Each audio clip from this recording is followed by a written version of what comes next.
Well, good morning, everybody. It is an absolute pleasure to be in this fantastic city and country. For a little boy from Coventry, trust me, I don't get out very often. So, massive thank you for Jim and his team, and I'm honoured to be able to speak to you. Some parts of my presentation might be quite sort of tough, demanding, but our industry in the UK is very much going through that at the moment. Let me just, if I can do it. Primarily, I am a farmer, so I am not a professional speaker, so I apologise in advance. I started playing pro rugby when I was 16, and at an early age, after sort of being paid £100 a game and 5 false teeth and 16 broken bones, I realised I probably need a different change of career. And more so because I was probably drinking it after the game, which didn't really help. So I started as a barrow boy. I was very lucky my father was a wholesaler in Coventry Wholesale Market, and I was very lucky to have a public school education, and then even better, to have a wholesale market education. And I wouldn't change it for the world. Earning £30 a week is very tough, and giving my mum £20 a week was even tougher for my rent. But it was the best education that I could have ever had. And I quickly loved our industry. It is so fast-paced, and I've always been hooked on it. I adore the industry, the passion, the dynamics of taking a product to market. I've been looking and working with some great businesses, and I'm also very proud to be Vice President of the FPC. And I will happily talk to anybody who wishes to engage in serving the UK market or being involved with the FPC is a great route to having success in the UK. So as you've seen from that video, I mean, believe it or not, I still look, it's only 4 years old, so I still look pretty good. I'm meant to agree, by the way. Although it's 4 years old, it's still very, very relevant. We have been around for over 200 years. It's a very sustainable family business, fabulous facilities, and we're now sort of 5,000 to 6,000 acres of owned alluvial silt land, and we are looking to continue to buy more land around the UK. We operate in 3 key categories: fresh potatoes, fresh vegetables and salads, and prepared options on both. We've got a great team of people, and I believe great people make great business.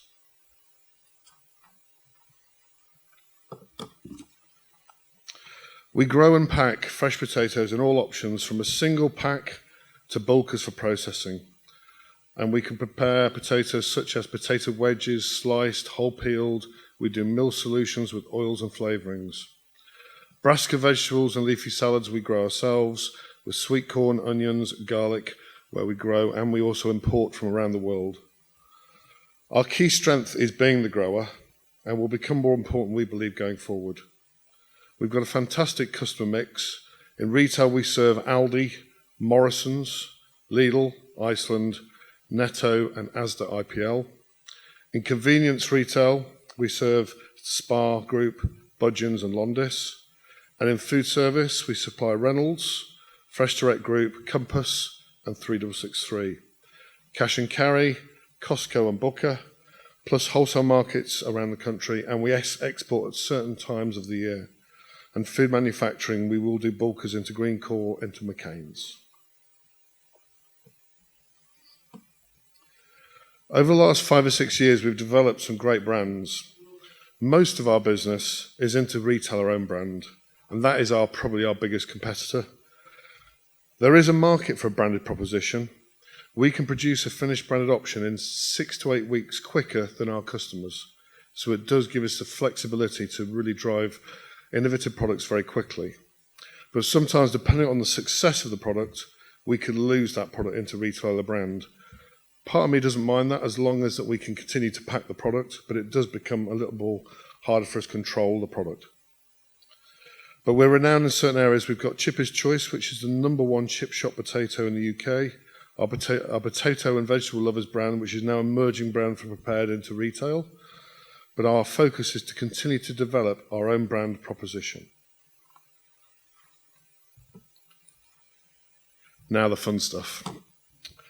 Our market is changing rapidly, and I think I was listening earlier to doing nothing is very dangerous.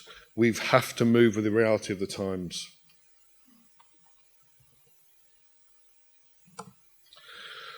This slide represents the current marketplace in the UK. As you can see, we are seeing the traditional top four dominance being challenged significantly. The rise of the discounter, previously ignored by the top four, is very much in place. Aldi and Lidl have powered themselves onto the market. And also, we've seen the rise of the top premium. Waitrose has succeeded with its essentials proposition. The consumer habits have changed.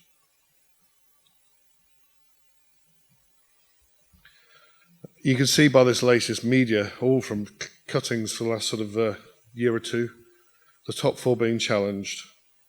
But the message is clear: constant price cuts, profit scares, and in the main being created by the discounter.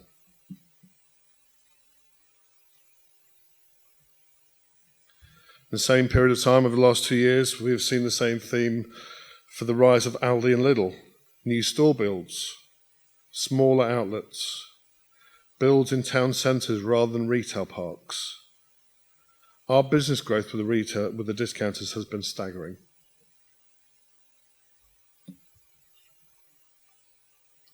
This slide summarises some of the actions taken: closures by Tesco's and Morrisons. In contrast, new builds by Aldi and Lidl.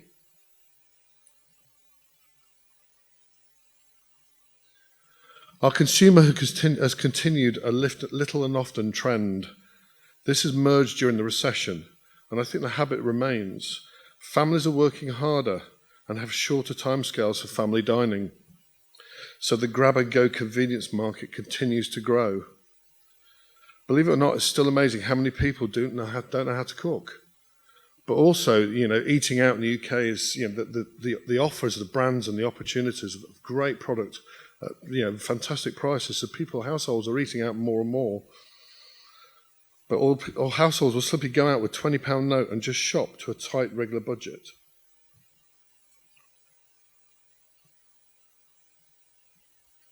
We are seeing, obviously, the continued growth online, improved broadband, new applications making it easier for the consumer to shop.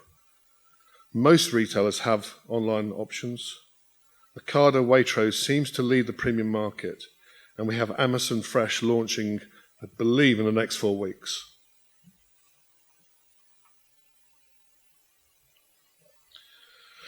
More worryingly, we're seeing a decline in fresh sales.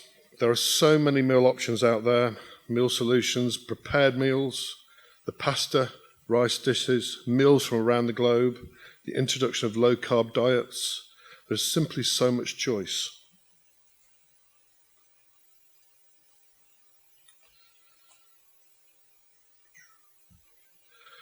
More worryingly, in my sector, we're seeing a massive reduction, more so potatoes.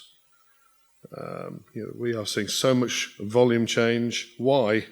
The price inflation of 2012-13 definitely didn't help. It drove consumers into different options. Current day pressure, cooking times of fresh potatoes, and there's just so many other options that are much quicker and easier for the consumer to prepare. Now the sexy stuff, or not. Unfortunately, as you can see, the hardest hit is our areas of expertise. Potatoes, brassicas, roots, onions and garlic have been hit hardest and discounted the hardest. Couple this with the fact there is too many packers, suppliers, marketeers, companies, agents in this sector. It means we're quite simply, if we can't or won't supply, somebody else will.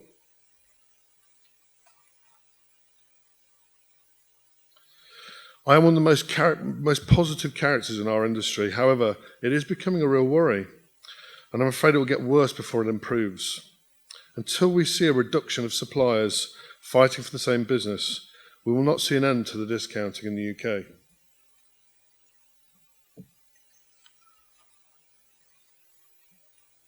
I think this summarises it quite simply. And I think the one thing, I think a lot of people probably expect me to come over here and blame the customers. Actually, completely the opposite. And I think it's so easy to blame everybody else. Everybody blames the retailer, the customer. I see it differently. Until everybody takes responsibility in our own commercial world, it won't improve. There is too much product being grown. there is too much capacity. There is too many facilities for what's needed in the UK marketplace. Too many companies doing the same without adding any value at all. And this will continue until we get more of a balanced platform going forward.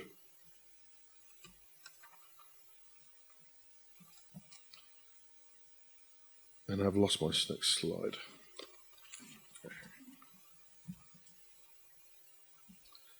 We are now starting to see companies fold. We're seeing reducing acreage for growing, diversifying into different other areas, alternative energy being one. There are so many growers and packers who don't simply know what to do. They don't know what to grow, and they don't know where to look next. Saying no is an alien concept, but becoming a reality in the UK.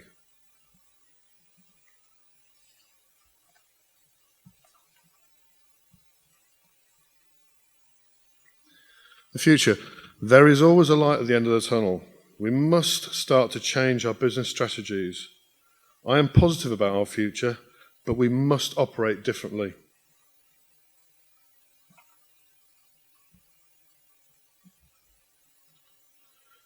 What we do know is that Asda IPL and Morrison's are now packing their own produce.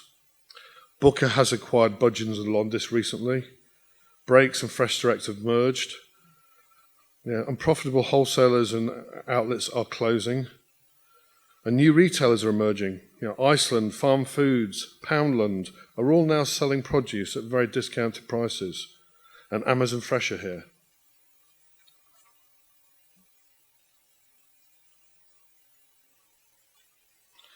So we must stop blaming and embrace change. There needs to be consolidation, potential acquisitions, or real, true joint ventures. To be quite honest, we are now talking to companies that we would usually cross the road from 3 or 4 years ago. We're having to seriously start looking at our industry and seeing if we can find ways of working together and maybe acquire businesses that in the past we would have hid away from. We've got to take out unnecessary capacity out. Reducing growing to fit needs. Start diversifying, growing different products. Become leaner and meaner. And start growing what the consumer trends indicate.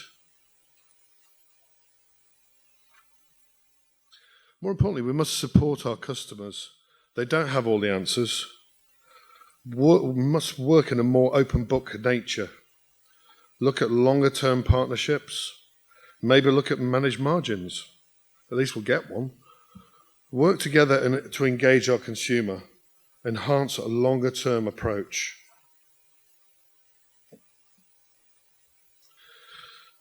I think the example of this slide is that we're selling less bulk and more smaller packs or different packs, moving into much more added value or meal solutions. For example, we're selling so many more ready-to-roast potatoes and goose fat or beef dripping than we were of 2 kilo pack of wash whites 1 or 2, 3 years ago. And this is definitely the direction that our business is taking.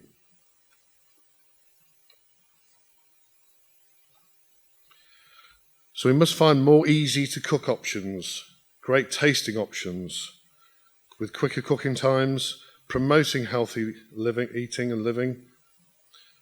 And we need to be growing to be more effective, more automisation, and just being more cost-effective throughout our operational chain.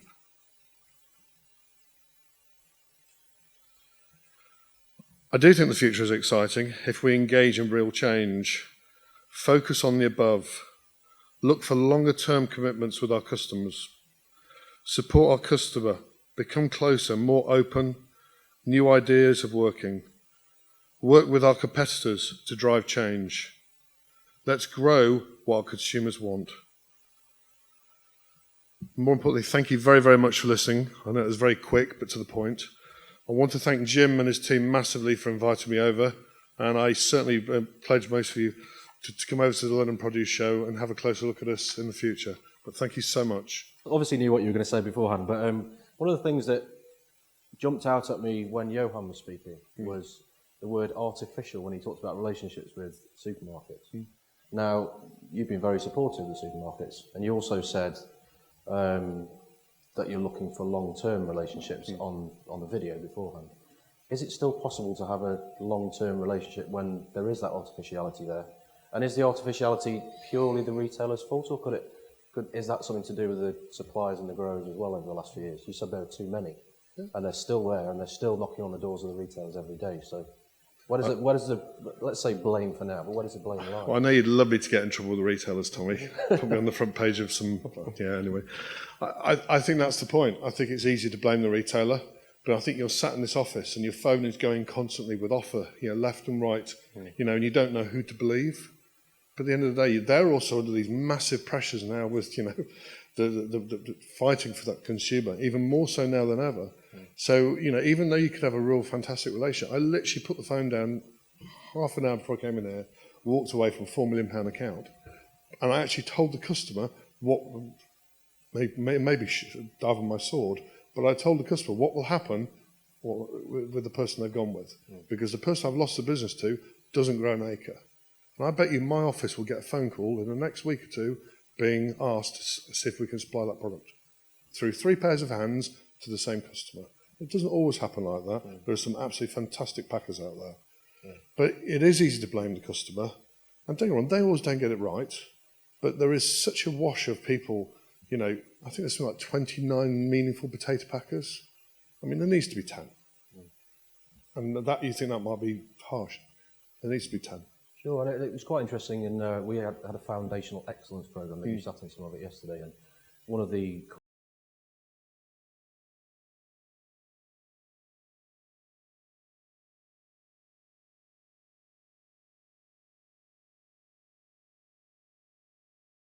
options, but then you look at the figures that you put on the screen and how vulnerable they are at the moment. Do you think they recognise their own vulnerability yet enough? I mean, I think some do. I think there's no doubt the discounter has made them all very vulnerable.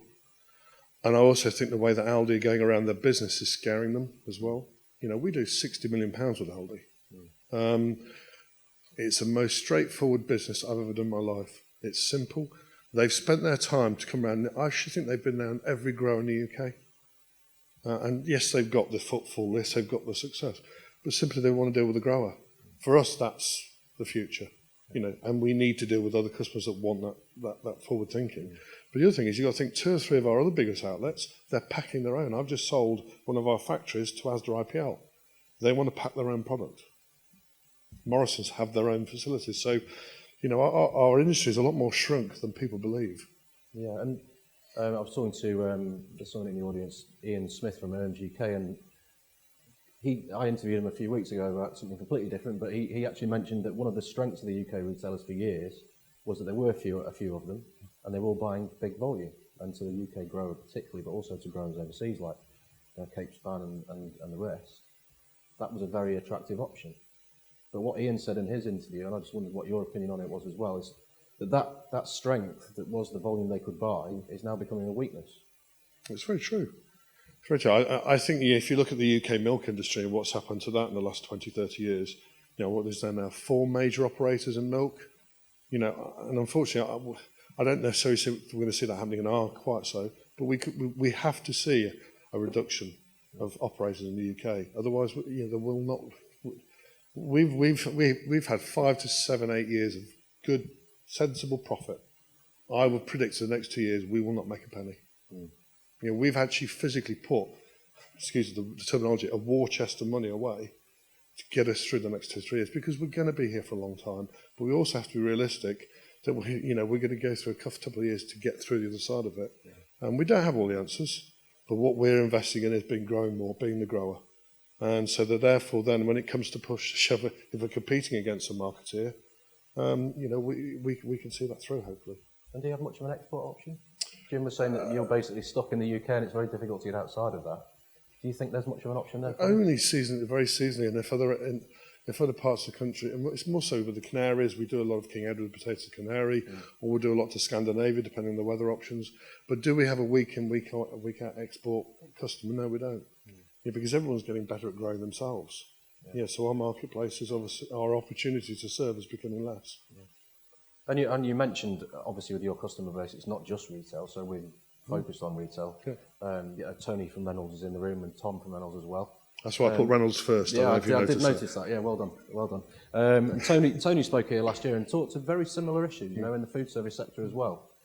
Now, it's not all doom and gloom. And you're quite a fun-loving character. Yeah. I mean, is it possible to have fun in this business anymore? Is there an outlet where you think, well, actually, this would be quite good to do? Oh, is it the brands type thing that you do? Absolutely, yeah, still got to have passion. If you don't believe in what you're doing, then pack it in. And I have massive passion, and even through tough times, you can have fun. Don't get me wrong, it's not very nice when you see people lose their jobs and we're having to shut factories, but that's the reality. And at the end of the day, if we're going to protect our longer term workforce, we have to make some hard decisions. So yes, you can have fun, and your customer doesn't believe you if you're not passionate anyway. And that's always the way I've come across. But also, you have to be realistic that, people are losing their jobs. And, it is bloody tough out there. But yeah, you can still have and fun. one of the reasons that we set up the London Produce Show, which Simon, the FPC is our partner in the London Produce Show, so Simon's the Vice President of the FPC, which is one of the reasons he's here. But we set that up basically for the exact reasons that you're talking about. People around the world are looking at the UK, and it's not such a attractive option as it was 10 years ago, 15 years ago. Now, all these problems have been there for all that time, and you're saying basically that it's as bad as it's ever been, really. And what's the way out? What's the solution? How can people around the world help, by supplying the UK market? Probably don't grow vegetables. No. Yeah, well, yeah. I think that, definitely. I think my categories at the moment are probably the hardest hit. I mean, I was speaking to Ian earlier, and I think, there's no doubt that, potatoes and vegetables at the moment, it's where the overcapacity is. So we are probably right at the heart of it at the minute. So we're taking it harder than most, but, we're all in the same pressure. But I still believe good, strong companies, they've got good balance sheets and, do a good job, will sustain them and they'll get through this. There is a future. But I think it's about going to talk to your competitor and saying, do you know what, guys, can we work together? Well, I'll tell you what, let's shut a factory, let's amalgamate it into one, and let's become a much leaner business. And I think that's the way we've got to look at it. We're talking to companies now that have been our arch rivals for 10 years. And I think there'll be a lot more of that going on. Yeah, and I'm talking to people, and basically, if you don't do it, it's going to be forced on you anyway. Exactly. Why not So, do it? I think most of the companies that are, the geared ones, that ones have got more proactive, will be talking, but I think everybody has the answer, because let's face it, our customers are they're on a journey where they don't know they're going. I think we're quite equal at the moment. How big is Aldi going to get? How big is Lidl going to get? What's going to be the change in the dynamics of the consumer? Are they going to want bigger stores? Are we going to go back to more town stores? I mean, so there's a lot of unanswered questions. And when are we going to stop calling them discounters? Because everyone's doing the same thing. Everyone's price matching with Aldi and Lidl. So how can Aldi and Lidl be discounters? I think they'll keep that tag for a while. Yeah, I think they will. Right, we've got a few more minutes. I'm sure there's some questions out there. I've got a microphone. Is Linda there? Linda, do you want to go to the back, or has somebody else got it? Okay. Nick here is going to ask the first question. Simon, recently the chairman of one of the world's biggest fresh produce companies from Belgium said that in dealing with supermarkets, with retailers, branding is really a waste of time. Yet I see you putting a lot of effort and investment into developing your brands. Could you just elaborate a little bit on the interaction between yourselves and retailers in terms of brand development? Our brands are very specific to certain parts. Would I develop a brand for Tesco? Probably not. Would I go out there and develop a brand for Southern Iceland, a middle-tier retailer? I don't like to put them in different levels of quality or expectation, but some of our customers haven't got a good brand recognition. So actually, I've literally been asked to go into retailer 2 weeks ago and put a whole... we have a brand called Lovers, basically, potato lovers, onion lovers, vegetable lovers, the list goes on. And basically, they've said that my brand has more value than their own name. So for us, that's fantastic because it gives us exclusivity, for want of a better word. So for me, I see our growth in branding very much on the sort of the mid-tier outlets. Like a Poundland, our branding would be perfect for them. Doing something with Amazon Fresh, that would be perfect to do something in our own brand proposition. We're going to do something with Waitrose or a Tesco, probably not so, because their brands are very strong. I had that kind of. Okay. Anyone else out there? Oh, lots. Okay, I'll come across. It's all right, I'll do it. None from Reynolds, please. Who had their hand up? Was it you, Andy? Thanks, Simon. I'd just be interested to know what opportunities you think there are in the food service industry. So outside of retail, do you see that as a key market for you guys? Yeah, very much so. It's obviously become a lot different, more harder because there's obviously less of you, and certain parts have bigger. We found that market very, very tough. I think Reynolds and QV should join up and have a proper farm through to market operation. I think that would be a great point of difference, and then maybe competitors would be able to deal with that. It could be something as manic as that, who knows? But food service is huge for us, but we have lost a lot of share because of the joining up of your local friends. And we've got to find a way of getting more business in that sector. It's probably a sector that we didn't serve particularly well 3 or 4 years ago, for the truth be told, because I think it was, oh my God, the mentality at the time was, let's get it out as cheap as possible, and we probably didn't give it the quality level it deserved. I think that's something that we've recognised in the past. But I think now with our change and more automisation, we can actually do that product cheaper as anybody because we're growing it. But yeah, maybe it is something as radical as that. Maybe looking at something that takes it through the whole chain. How about it, Tony? You're up for it.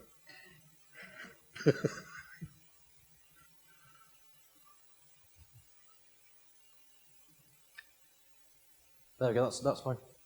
Ask the question at the back there. That's good. Yes, can you speak a little more about the fresh prepared products project? Thank you. Sorry, I didn't hear that. The project you mentioned in your presentation about fresh prepared foods? Yeah, we obviously have our own prepared business. The only thing we don't do is we don't cook. So we slice and dice everything you can think of. We obviously add sachets to it. We add flavourings to it. And I think if I'm being honest, the next step for us is to look at cooking as well. And maybe then that will allow us maybe to have more of a bigger branded proposition. So it's, I think, something definitely we're looking into because of the consumer trends that we're seeing. The old selling 25-kilo bags and lorry loads of potatoes have gone. But doing, potato wedges with Mexican spice or, all this kind of stuff, that's definitely the way forward. And we're doing a lot more of that. I hope that answers the question. One more at the back there. Thank you after, for your presentation, Simon, Dr. Abi Manir, Executive Producer, World Liberty TV Food and Wine Channel. I just wanted to say, usually in England, when I was there, been born there, been out of there for about 20 years now, but the Indian curries and the Chinese food was really a fast fix. A lot of people was buying them, and one of them or the others was the 1 and 2. Chinese a lot of people will buy Chinese, and then of course they will buy the Indian food being very cheap and things. So how is it that with the potatoes and things and the fresh vegetables and things, is there any service showing that the people are moving away from the fast food kind of sector and enjoying the fresh vegetables and things which you yourself are promoting through these QV stores and so forth? Are you sort of asking me if the takeaway market is declining in the UK? Is that a bit more simple what you're asking, if I've got it right or wrong? I certainly don't think so. I mean, I wouldn't have the numbers, but what I do think, I think the quality of the takeaway outlets is improving. But I think, to be fair, I think some more of the food service, the dining outlets and the brands that we have in the UK are far better than what they were 5 or 6 years ago. But that's certainly not my area of expertise. We do supply a lot of ingredients companies that do all of the Indian meals into retailers. But as far as the takeaway market, obviously, I think we do probably half the UK fish and chip shop market. But we don't do many takeaways. But I wouldn't understand about the dynamics of that marketplace so much. Sorry to. There you go, you see. Thank God you're here. There you go. John. 2 questions. One, when you come up with a new product like potato wedges with Mexican spice, who is the retailer who is most likely to trial new products, and kind of how does that go where you don't have a track record? And the second one being the new retail challengers, the Aldis, the Lidls, the Costco's, bring their supply chain, warehousing with them when they set up. Do you see also a growth of new retailers that are completely wholesaler dependent, who have no, who are one shop or a few shops that don't have, an entire mechanism behind them? Right. Just what was the first part? I lost the first. We used to, every time we had a new product, we used to make sure we did it for Selfridges. Because we always used to think, go premium. If someone, and Waitrose or Sainsbury's saw it in Selfridges, they'd buy it and it'd have this sort of cascading effect. To be honest, we do it the other way around now, to be fair, because it's actually about volume. So there's certain products like a potato wedges. We did one recently with Tabasco sauce, branded up in Tabasco sauce. We put that into Aldi straight away. We didn't bother with the premium, because we want volume. And so there definitely is dynamic has changed for us, and it's nice to serve premium, but we also want volume. Our business is all geared around volume. And at the moment, you've also got to go with what's working, and so at the moment, there's no doubt serving an Aldi and other retailers is working for us. The second part was... Independent retailers, say Aldi has its own supply chain when they open up, and of course they're now starting to challenge the big boys. But do you see also, let's say, independent retailers who they're completely dependent on wholesale channels? What's kind of the status of them in the UK? Well, we've got some fantastic. I mean, don't forget, I'm an ex-wholesale market boy, so I'm also very passionate about the wholesale market. And you've got Richard talking later. There's some fantastic wholesale market businesses, and so they've got great routes to market. We do a lot of finished product that goes in, in retail packs or outlet packs that will go straight to wholesalers. So I do think they've got quite a good route to market. I think it's more so about engaging a wholesaler, not just necessarily with a wholesale mentality. Sometimes it's actually going to them and say, well, what do you think to these for your customers? So I think it's about giving them a bit more respect. I think probably in the past the wholesalers haven't been given that respect. It's more so about, oh my God, I've got 20 pallets of this I can't shift. Let's dump it on the market. If you serve the wholesale industry like that in the UK, you might as well dump it. They need to be served with the same quality product, with the same mentality, slightly different mentality if that understands, but the same mindset of serving a class 1 product into a retailer. Sorry? Good morning. Robert Barcelo. I'm with Port Everglades in Florida. Wanted to see if the logistics and transportation in particular is affecting growers such as yourselves in the UK as much as it's having an impact here in the US. Lately, there's been a series of regulations that have been passed in the transportation industry that's limiting the time that drivers are capable to drive, and that of course is driving up the cost of transportation. I'm wondering if that's also happening in UK, and if so, what impact is having in your sector, and for that matter, if it is becoming a hindrance. You spoke about investing in adding value-added components to your product. Wondering if it could be possible for the industry to start moving towards investing and controlling their own transportation rather than farming out, no pun intended, that part of the process. I think there's two ways of looking at this. I think, don't forget, we're a slightly smaller country than you, so we're quite easy to get around. I think that our biggest problems, we have our own logistics. To be fair, the rights of Tony's business, they've got fantastic logistical setup. So I don't think that's the problem. It's probably more getting the product across the channel. We've had so many issues recently, obviously, with the scares. So I think it's mainly, obviously, 80% of my business is UK grown. Yes, we import for the out of season time. So I think the bigger challenge is more so what's coming across the water, and generally, what's coming across the tunnel. And obviously, we've had the major issue with immigrants, and that's getting ongoing now. So that's the biggest challenge I think we have. As far as getting around the country, apart from the fact that it's just mayhem anyway, we are a much smaller country. But it's tough, but I don't think it's having probably the challenges that you guys are having. Okay, I'm just going to have to take one more question because Simon probably needs to sit down for starters. We've stood up quite a long time. Getting old. And he's a bit older than me. So Jack Allen with the last question. Thank you. This question is for you, Tommy. Not for me. Yes. You've been now a student of the UK, obviously, and now the US. Is this a story that we would hear from an example in the US? Or your last answer kind of responded to it. Are we different from UK fundamentally? Because this is a scary story, I must tell you. I'm going to be moderating with Linda the student industry panel tomorrow and looking at careers. And if I were a young person hearing this, is this a kind of industry we would want to enter as a young person? So Tony, your reflection on the contrast between these two settings, is this different in kind or different in degree or just a different kind of episode? Okay, no, Simon's certainly not unusual in the UK. I think what you'll find is almost everybody who's based in the UK will have a similar story to a larger or lesser degree. I mean, Simon's company is very successful, so it's not as if they're on their uppers. The UK market is dominated by a few small players. The US market obviously is a much bigger geographical market with regional strength, with retailers, a lot more retailers to deal with and work with. And the growers in the UK don't have the same amount of strength as the growers in the US do, without any doubt at all.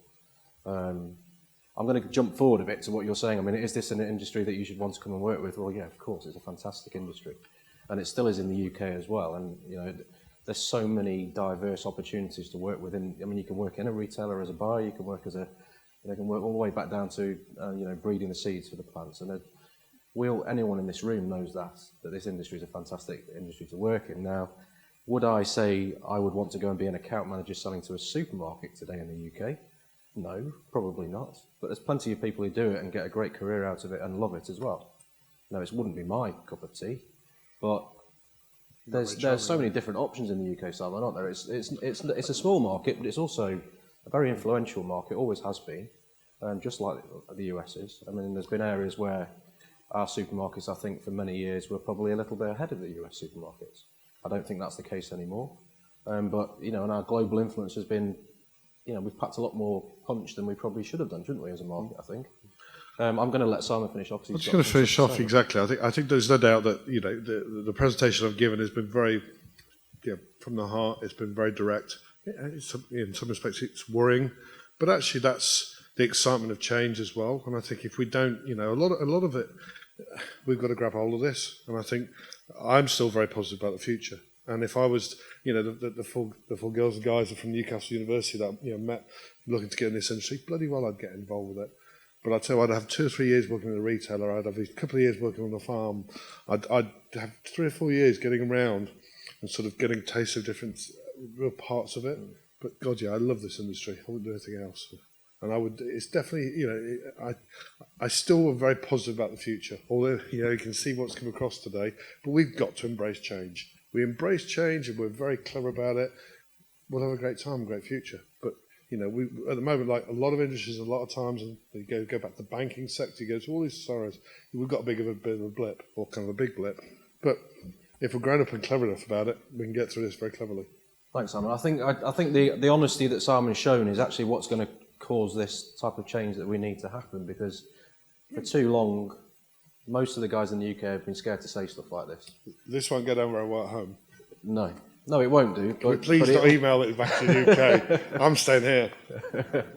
But thank you very much, Simon. Really appreciate everything you've done there. Thanks for all the questions, and it was a really good session.